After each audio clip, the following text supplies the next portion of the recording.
What's going on, YouTube? It's your boy Mac. Welcome back to the YouTube channel. All right, so we got to talk about Candy Flurry Chapter 5. Now, it did surprise me. I can honestly say, going into the chapter, I was a little scarred from Kaiju number 8 when what happened to Best Boy Kafka. So I thought the same thing was going to happen to Smoothie, right? So let's get into it. So it starts the chapter off doing a flashback about Irie's life when she was 12.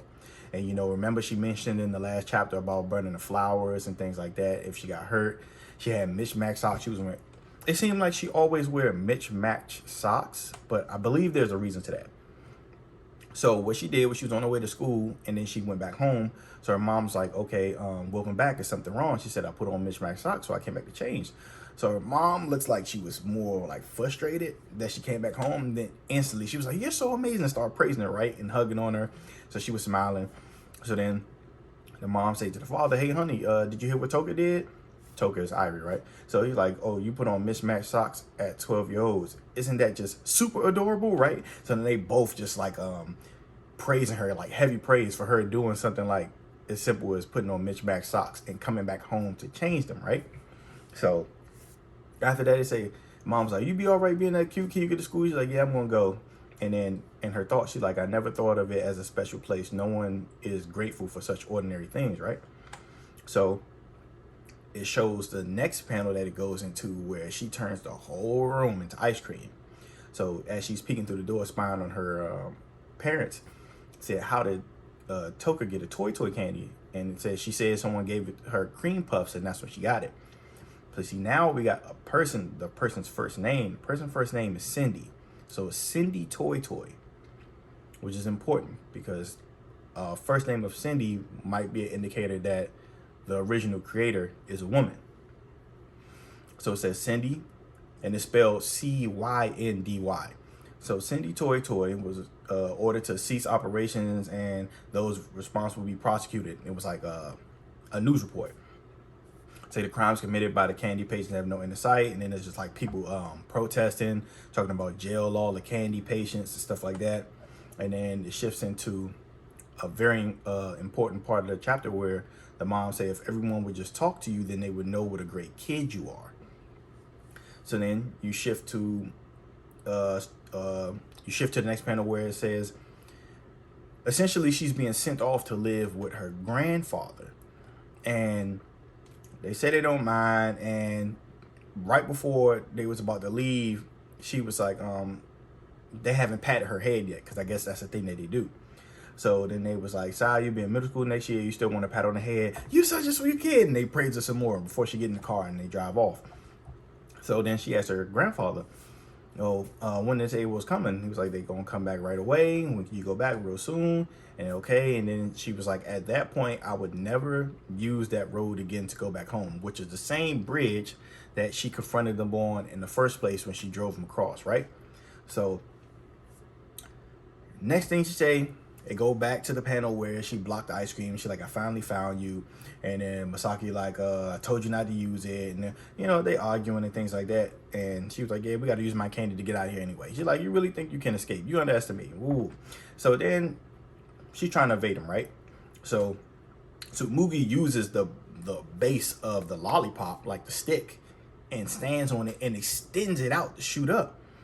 So essentially she's chasing her, right? And then she just Iris like giving her, I imagine there never be an ordinary girl, the lollipop user, how was life after hurting so many people, right?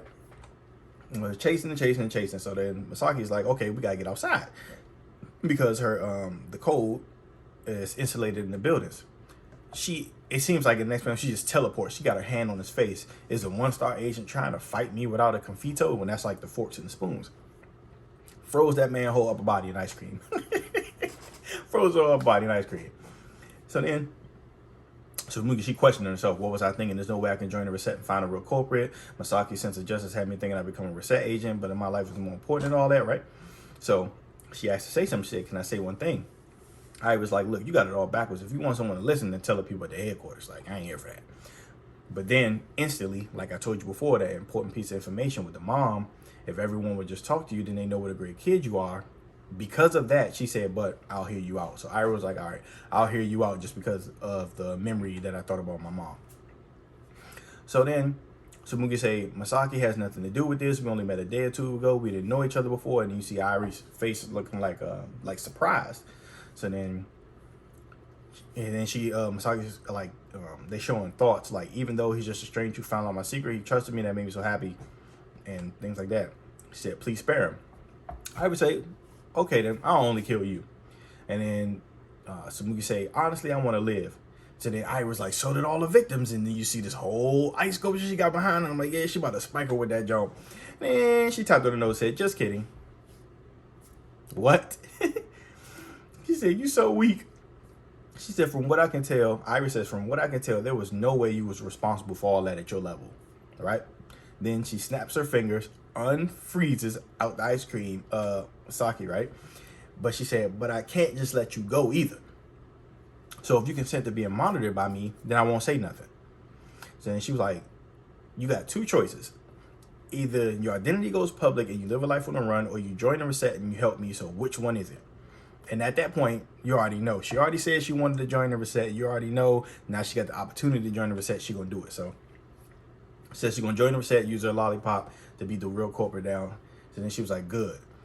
So then, but Irie in her thoughts was like, I don't completely trust her, but I'll be able to see if she's actually a bad person. And then she mentions, you think you could pass the reset exam a couple of weeks from now. So, and then the chapter ends right there. So, the way I feel about the chapter, I like that they didn't take the entire chapter to give a backstory on Irie. It really shows, oh, I'm sorry, I'm losing my train of thought, but I'm losing my train of thought on the simple fact that it's an indicator as to why she wears mismatched socks. She wears mismatched socks because of her parents, and because that must be a fond memory for her. So, of course, other people in the world, they will shun her wearing it, but her parents always appreciated that. Now, where her parents at right now, we don't know. They haven't expounded on that yet. But, I mean, the fact that she's going to be able to get into the reset, it's going to be early, she's going to be able to prove herself. We got the name of the toy creator, the first name. And you got a little bit of backstory on her and her motivation and maybe her thought process. She seems like a jokester, but she's really strong. So, I feel like it was a solid chapter. I mean, of course, when I just read Mashle the chapter before, it's like, it's like coming down off a high. But, you know, nonetheless, it was a solid chapter.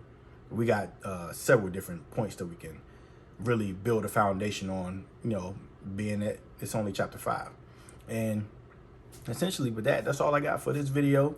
Comment, you know, let me know what you think. If you like the video, if you like content, subscribe to the channel. You know, it'll help me out with building a community for us to have these discussions. And that's all I got for you today. And I will see you in the next video.